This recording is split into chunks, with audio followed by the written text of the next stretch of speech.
Getting a late start today. Slept in a little bit, alright. Uh,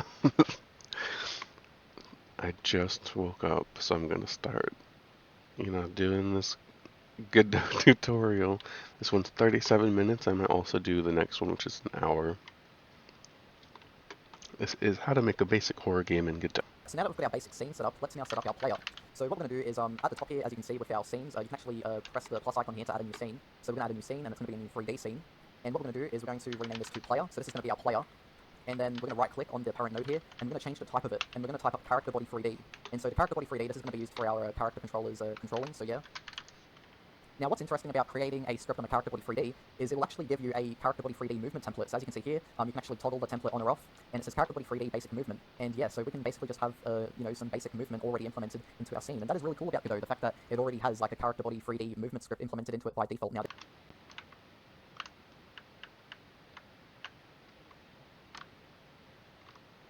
You just want to then indent, and then you want to write if event is input event mouse motion. So basically, if our mouse is moving, then we do the two dots, get underscore parent. So what get parent does is this actually gets our player object, since the player object is the parent object of our head. So we're going to do get parent dot, and then rotate underscore y, and then in parentheses we're going to do minus event dot relative dot x, and then we're going to multiply that by our sensitivity.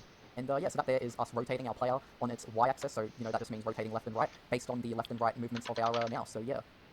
And then we're going to go down the line, and for this one we're just going to go rotate underscore x, and then in the parentheses we're going to go event dot relative, well minus event dot relative dot y, multiplied by sense. And so what this is going to do is it's going to rotate our actual head itself on the x-axis, so when we move our mouse up and down, that will then rotate our head up and down. So our player will rotate left and right, and the head will actually rotate up and down. That is how it is going to work with this. And now last but not least, we need to actually clamp our camera's rotation. So It works.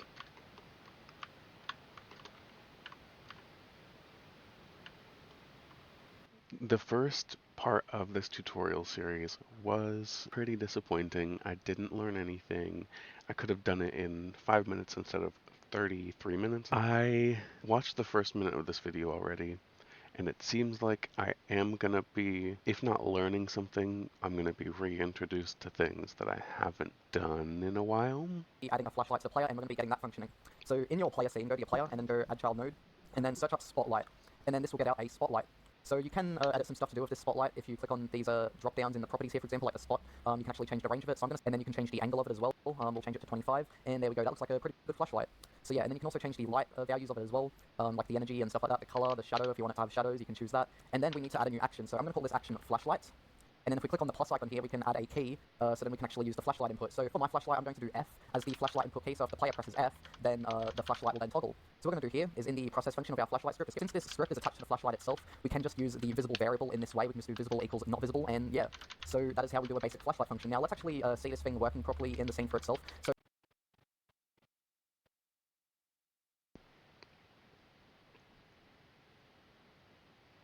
Okay, I kind of like it now. what we're going to do now is we're just going to close this. Alright, so in order for us to add a sprint meter to our game, what we're going to need to do is Okay, the following. something So new. where we have our scenes tab up here, you want to click on the plus icon to create a new scene. And so with this scene, it is going to be a UI scene, so you want to select user interface. And boom, now what should happen is you're now taken to a 2D view, and you now have a control node in your scene. So the control node is like the parent node of your UI. You can rename this to UI or canvas if you want to, like in Unity with how you have canvases, but yeah. So what we're going to do is the following. We're going to right click on our UI node or our control node, and we're going to go add child node, and we're going to look up slider. So now we do have two options here. We have the H slider and the V slider. We're going to go into our level scene, and what we're going to do is we're going to drag in the UI scene that we just made into our level. So just drag this in somewhere on the hierarchy, maybe near the top so you can spot it, and there we go. So now if we switch back to the 3D view, we're all good. So now we have our UI in our scene. So now what we need to do is we need to actually do the coding for our sprint slider. So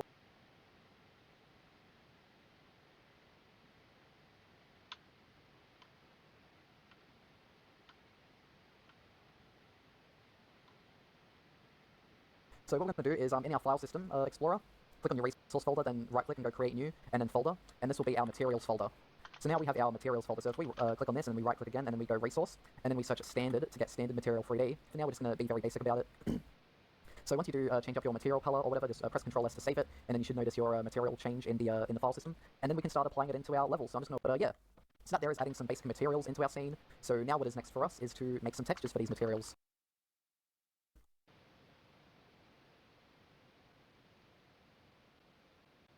And if you want to change up the scale of the texture as well, you can go down to UV1, and then this is where you can actually set the scaling of your texture. So if you want to unlink it, you can, and we can actually set the scaling of our texture to whatever we want. So there we go. 3x2 looks nice. I mean, for the larger walls, it doesn't look so good, but yeah, you guys can basically like duplicate the wall material if you want to, and depending on the size of certain walls, you might want to like duplicate the material and then stretch it out a bit more, like the texture size. I mean, for the walls, depending on the size. So yeah.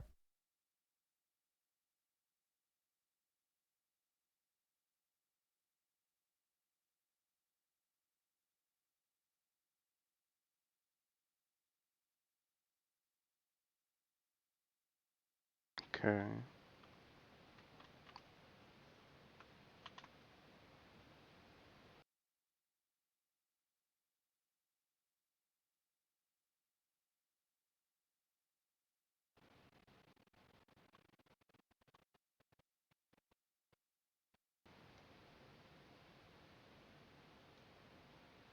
Here's the final look at the game after the second tutorial. We added some lights. We added a flashlight that I can turn off and on. There's a run mechanic.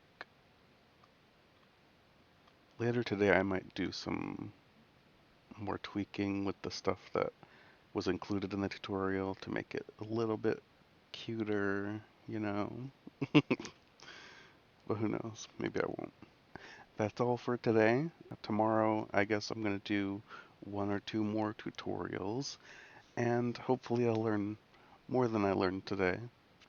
Bye!